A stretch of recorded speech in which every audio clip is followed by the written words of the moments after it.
Martin Luther King Jr. was assassinated on April 4, 1968. Black America's reaction to the death of its leader, who had advocated peaceful social change, was ironically a violent reaction that triggered a night of bloody rioting across the country. 20 years ago, the news of King's assassination ignited 7 hours of violence here on the Florida A&M campus. Peaceful college students became snipers, shooting bullets and arrows at white passers-by. They hid themselves in these trees located at the entrance of the university and fired down on police squad cars. 20 years later, the events of that night still ring loudly in James Colbert's mind. Colbert was 17 years old at the time and had wanted no parts of the rampage. So, driving up this street, he says he simply went home. What happened later that night changed the course of his life forever. I saw the students throwing bottles and bricks and sticks and shooting bow and arrows and everything. And they were doing it at white people who were driving through A&M campus on their way home, and I couldn't understand why. You know, these people haven't done anything. You know, I said to myself in my mind, I said, wonder why these guys throwing them, and they were hurting up white people, and they were trying to catch any white person that they could catch, and it was just like I couldn't believe what they were doing to those people, So we left from on A&M campus and we went over in Frenchtown. We rode over in Frenchtown. It was me, Lewis, and his brother Rossi Howard. And I believe, if I'm not mistaken, that Curtis Wortham, who came down from Ohio, was with us that night too. We stayed. By this time, it was about 10, 11 o'clock over in Frenchtown, maybe 11:30. Getting pretty close to 12. This is still Thursday night, so we stayed over in Frenchtown for a while, and then I said, well, man, I got to go to work in the morning. I said, y'all better take me home. Because Colbert, his brother-in-law from Ohio, Lewis Howard, Lewis's brother, Rossi Lee Howard, and their friend Curtis Wortham headed over the hill towards home near FAMU. Colbert was doing the driving. He was 17 years old and did not have a driver's license. While driving past the FSU campus, Colbert spotted a friend of his, Wilbert Gallen, walking alone. So I stopped the car. I said, hey, man, are you crazy? I said, what you doing walking this time of night, man? I said, and walking through FSU campus, too. I said, boy, you better get in this car. I said, these people will kill you over here. I said, you don't know a riot going on? He said, no, man. I said, I don't know nothing. I said, you ain't heard it on the news? He said, no, I ain't heard nothing. I said, man, you better get in this car because, hey, man, it's a riot going on, man. They're riding over the FSU campus. He said, well, man, I'm sure glad you stopped and picked me up. So now it's about 12:30, and the times that I'm trying to name to you are very important times. It was about 12:30, getting up pretty close to 1. They dropped off Wilbert Gallen at the Twilight Zone, a club on Eugenia Street. About 8 blocks from Colbert's home on Diston Street, a police car began to follow them. So I was trying to make it home and get to the house in the dark so all of us can jump out the car and run in the dark. And then, when they come and get us, Lewis could go back and tell them that, he was the one driving the car. But they put the light on me a block away from the house. I said, oh, Lord. I said, what am I going to do now? He said, well, just try that calm like you got license. So I jumped out the car and I walked up and said, yes, sir, officer. I said, what's the problem? He said, let me see your driving license. It was Officer Lee and Officer McQueen, 2 black officers. So I said, I never did like to lie. Lie always bothered me because of the way I was raised and my mama brought us up. It always bothered me. So I said, I ain't got none. He said, well, whose car is it? And then my brother-in-law said, well, it's my car. He said, well, you stand over there. He told my brother-in-law, you stand over there and said, you stand over here. He said, I'm going to tell you what I'm going to do. I don't know which one of them was talking. I don't know which one it was, whether it was Lee or McQueen. He said, I'm going to tell you what I'm going to do. He said, I'm going to put you in jail for driving without license. They followed us for about 10 or 15 minutes. We let Wilbert out of the Twilight Zone about 1:30.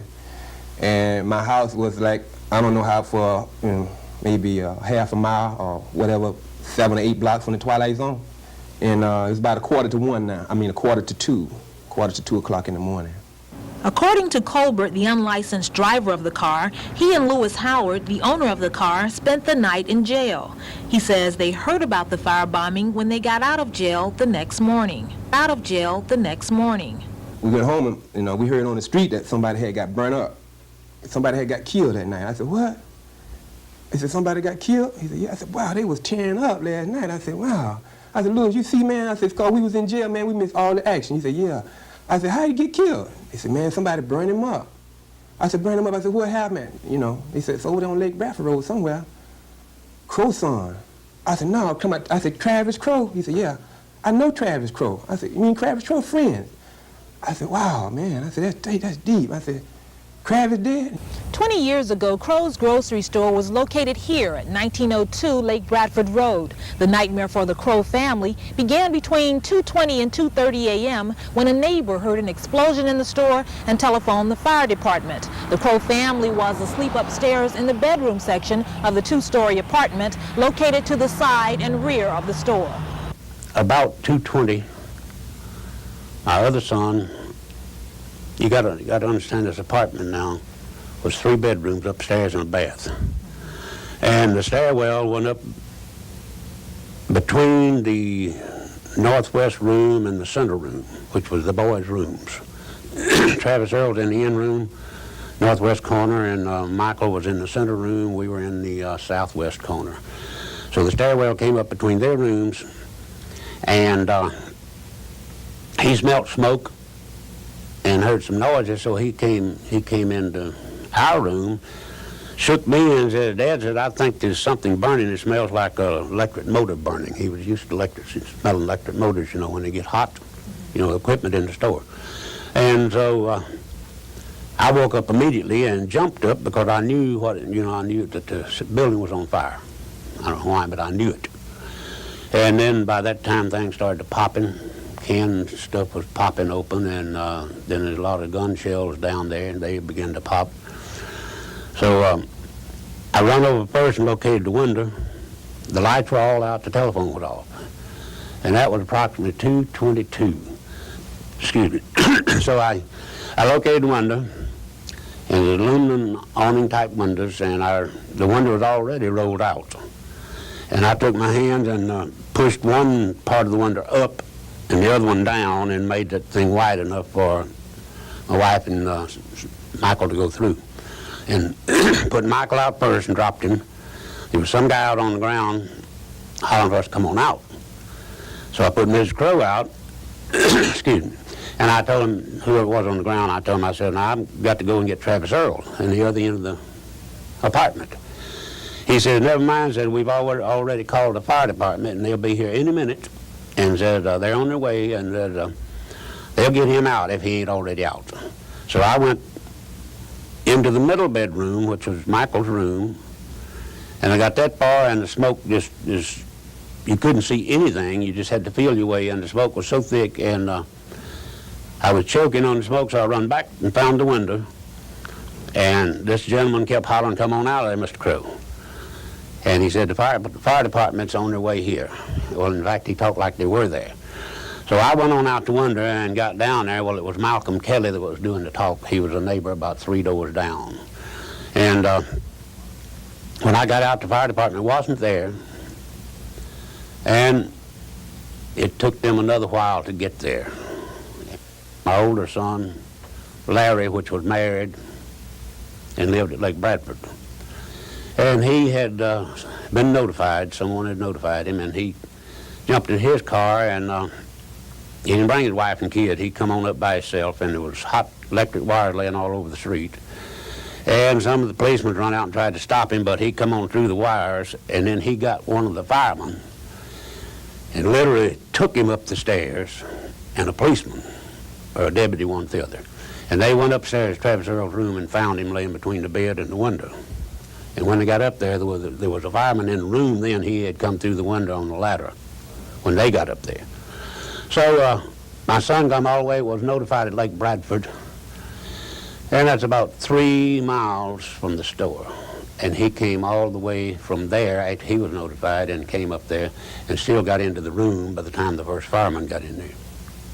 And then when they brought him down on a stretcher, put him in an ambulance, and when he arrived at the hospital, he was dead. Window here goes into Travis Earl's room, which he was in that night of the fire.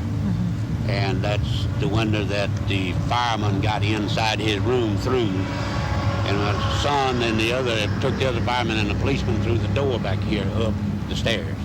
This next window here it goes in the center bedroom where Michael was at, the one that woke us up. And then the other window down there was our bedroom, me and Miss Crow.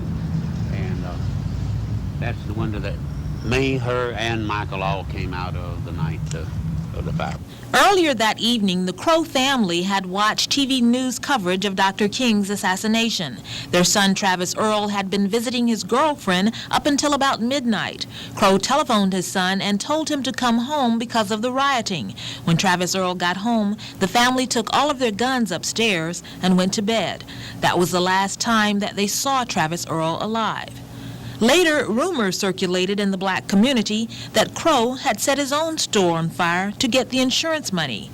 Musa Jugger explains. Thing that I talked with the attorney on Bajowski, who was a assistant state attorney at the time. I talked to him several weeks ago, and he told me that the man confessed, that the victim father confessed that he accidentally set the place on fire. Well, we know that there was a white lady lived next door who said that she heard a loud blast and the fire was inside. There was no fire outside. And the prosecutor kept cross-examining, accident, and trying to pound that out of her. She said, no, the fire was inside. We also found out later on that the insurance company didn't pay off for the fire because the fire was inside, because it couldn't have been a firebomb. What did you tell the police when they asked you what you thought or who you thought may have started the fire? Well, they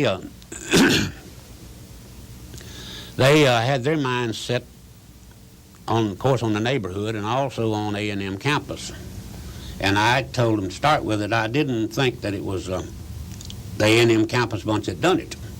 That I thought it was somebody right in the neighborhood there, which is Bond subdivision. And I told them, I said, there's somebody right here in this neighborhood in Bond subdivision. And I said, whoever it is, I said, you could holler real loud right now and I'll bet you they would hear you. They would stand up there at my place after it burned. And then... Did you have enemies in your neighborhood? No. Why did you suspect someone in your neighborhood?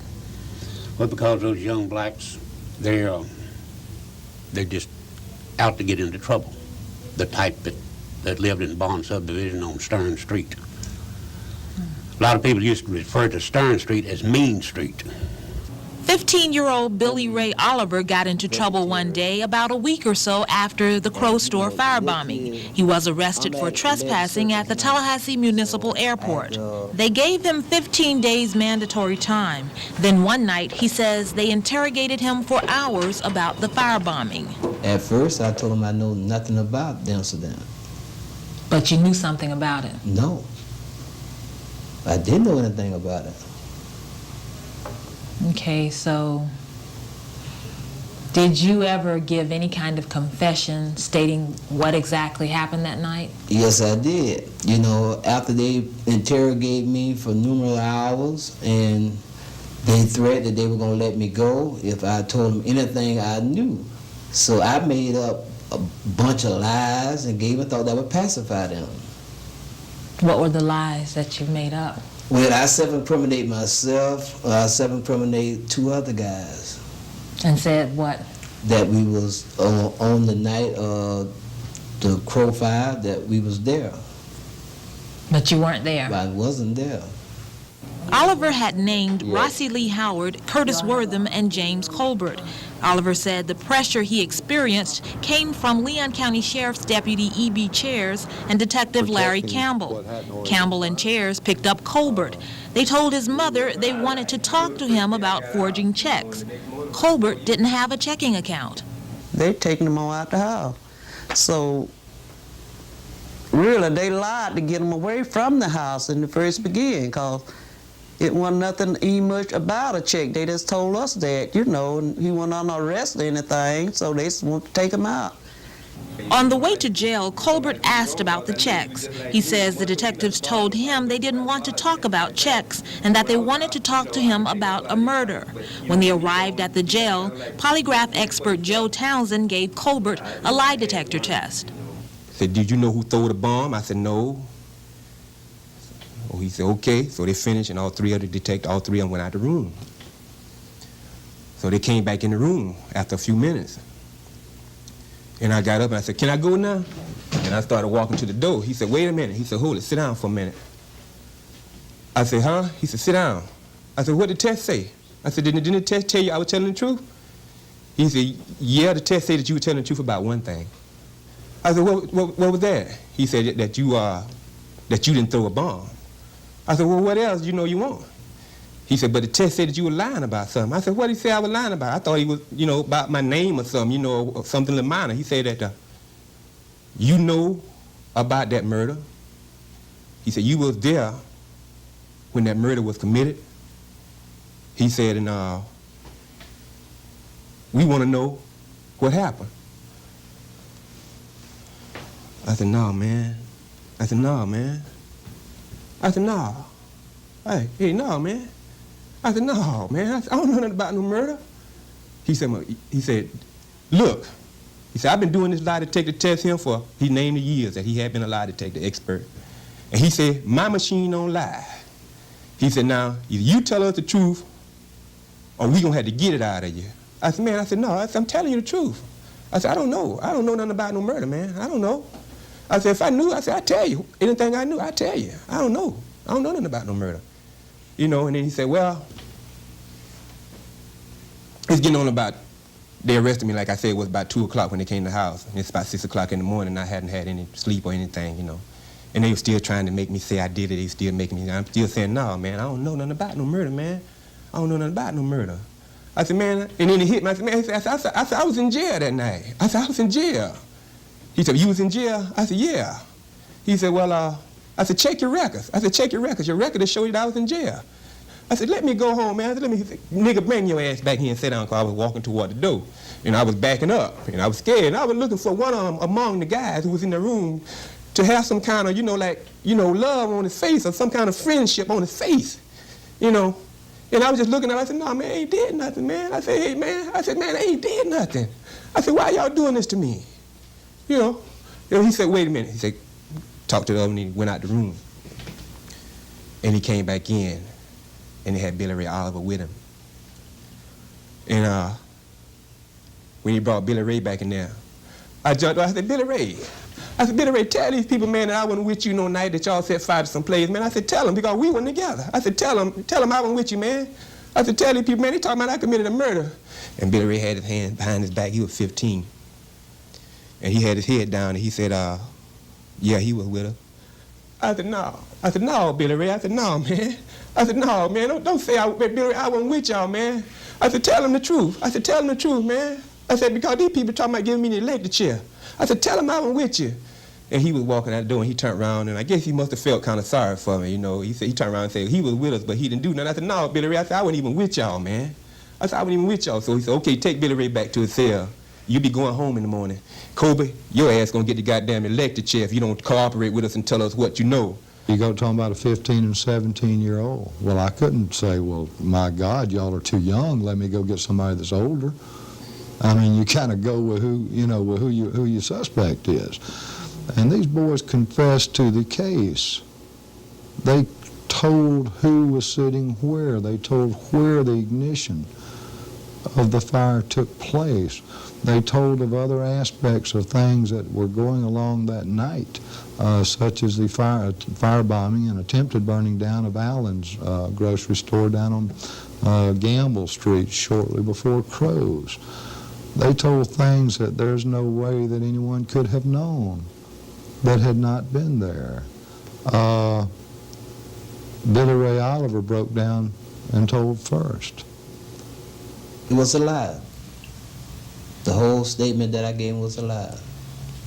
How did it get so bad that it would make you say that? It's because the pressure. I'd never been in jail at the age of 15, and I was kept out of circulation. I had to visit my parents to steal doors, and, there was a lot of pressure on me at that age. Then James goes ahead and gives his statement. There's no time for them to get together and rehearse or anything of that nature. And the question I've got, if this is made up, conjectured, or planted by us, the cops, the bad guys in this case. When did all this get put together? The two detectives that had brought me had went home, and I heard them changing shifts, so it must have been about 8 o'clock or something like that. So when they came back, the two detectives that brought me, they came back, and they said, okay, you ready to tell her? I said, man, I was sleeping, then all of a sudden, I don't know, I was saying, Lord have mercy so much, Lord have mercy, and I was tired, and I was sleeping, I must have dozed off, and then they woke, I felt myself going back like this, and they had, you know, hit me, knocked me back in the chair to wake me up to me, hey, nigga, wake up, nigga, wake up. I said, what, man? I said, why don't y'all leave me alone, man? I said, why don't y'all leave me alone, man? I said, I told y'all I don't know nothing, man. He said, well, you know, I said, what you want me to do? He said, we want you to say that you were there. I said, okay, I was there, man. I was there. He said, what else? I said, I don't know nothing else. I'm just saying what you want me to say. I said, I was there. He said, well, who was with you? I said, who Billy Ray said was with us? I said, I don't know. He said, well, Ross and Lewis. I said, yeah. I said, yeah, they was there. He said, where you was sitting there in the car? I said, I don't know. I said, what Billy Ray said I was sitting there? He said, you and Billy Ray in the back seat? I said, yeah, we was in the back seat. He said, who threw the bomb? I said, I don't know. I said, who Billy Ray said threw the bomb? He said, you tell us who threw the bomb. I said, did Curtis throw the bomb? He said, no, it wasn't under Curtis. I said, well, was it Rossi? He said, okay, we'll take you home in the morning. We thank you. And then they took me to the cell, you know, down there to the cell, and I can't help this. I can't help this. Well, I can't help this. And I was scared. They locked me up. And they put me in the slammer. And I guess Billy Ray was listening for me to come in there or something. Because when I went in, they got some vents up there in the back of the cell. And Billy Ray was standing up on the cell, down the, you know, the catwalk in the back of there, I guess. He said, James C. I said, yeah, man. He said, what they do to you? I said, man, they tried to make me say I did that, man. They tried to make me say I did that. I said, why you say I did that? Why you say I was with y'all? He said, man, they beat me. He was crying, and I was crying. We were both young. We were both kids. And them grown men did us like that.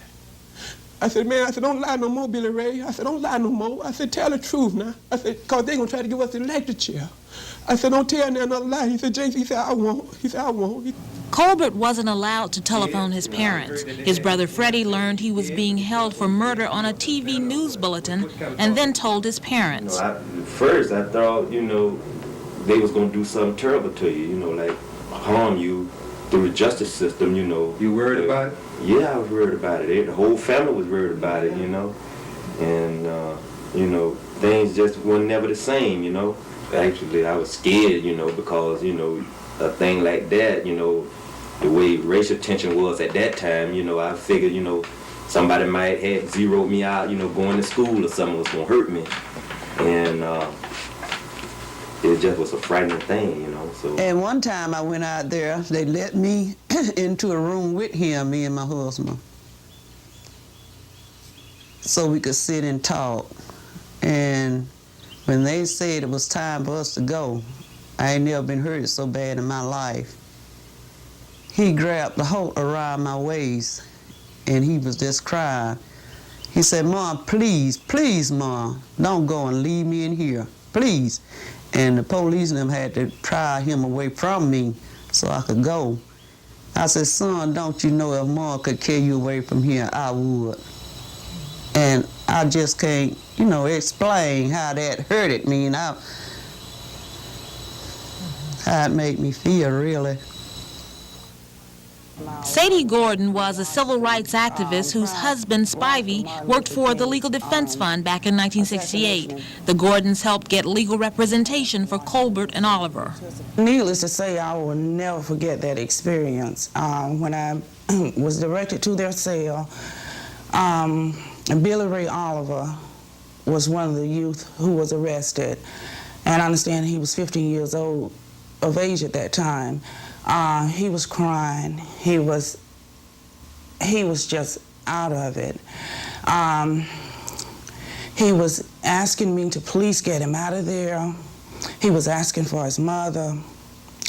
And I couldn't talk to Billy. All I could do was try and console him the best way I could. Colbert was clearly frustrated. He was angry. He was upset, but I was able to talk with him. And after talking with him for some time, I told him I wanted to ask him a question. And I said, I want the truth. And then I proceeded to ask him if they, in fact, had bombed the Crow store. And he looked me in the eyes and he said, no, we did not do it. And I believed him. According to court records, their attorney, Alvin J. Bronstein, brought out these points in his defense of Colbert and Oliver. 1, no prior proof of the crime of arson. 2, the confessions given were not voluntary. 3, both statements are inadmissible on the grounds that the defendant was denied his right to counsel. 4, the statements were taken during a period of illegal delay. 5, neither of the statements complied with the standards set forth in Miranda.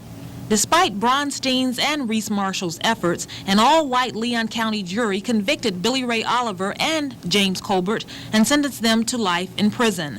After serving 3.5 years, Colbert and Oliver were released when the Florida Supreme Court found that their constitutional rights had been violated. Now, 20 years later, James Colbert wants an apology and $10 million. So now I'm saying $10 million. When I called you earlier and asked you for this interview, and I mentioned to you that James Colbert felt that the system had mistreated him and that he was innocent of it, and you said, what did you say? Just tell me your feelings on that. I said, I might have put a swear word in there, but I said that he should be very proud of the way the system did work and the way he come out of it smelling like a rose. But the things that I'm 90% sure he done. I got nothing against James Colbert. They asked me the other day, you gonna go apologize to him? Well, hell no. I'm not gonna apologize to him. Let 2 juries apologize to him. They convicted him. Let 2 grand juries apologize to him. Let a state attorney apologize to him. Let the appellate courts apologize to him. I didn't do anything wrong in this case. I did what was supposed to be done. For the last 14 years, Billy Ray Oliver has been locked up here at Union Correctional Institute, known as Rayford Prison. He was convicted and sentenced to life again, this time for a robbery he says he did not commit. When Oliver was first released, he got involved in stolen cars. He served 25 months in prison and was freed. 90 days later, he says a former inmate falsely accused him of committing a robbery. Oliver was convicted, then sentenced to life again. Twice he tried to commit suicide, by overdose and by swallowing a razor blade. Today he says he has the inner strength to make it. He has tried to appeal his case, but has been denied because his case records were, quote, inadvertently destroyed. But he says he knows within himself that someday he will be free. You know, I came here at a very young age, and this here was a duck prison, you know.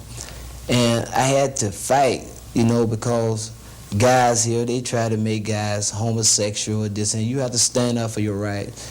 And I learned a lot of violence, you know. Like now, I kind of like melt out. I've been into a lot of things here, you know. No one never tried to rape me or anything of this nature. You know, I stood up, I fought. See, money is immaterial. You know, it's the scars that lie within my heart. The way that I was shanghaied. They could never pay me for the time that I done because they destroyed my whole life. I'm not looking at money.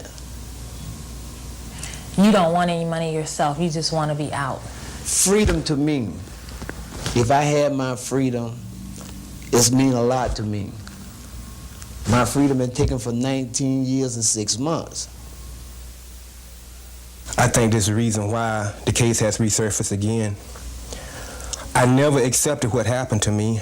I never gave up hope that one day that my name would be cleared and that my family name would be cleared, and that the way the police officers did me and the way that I was treated would one day come to the light.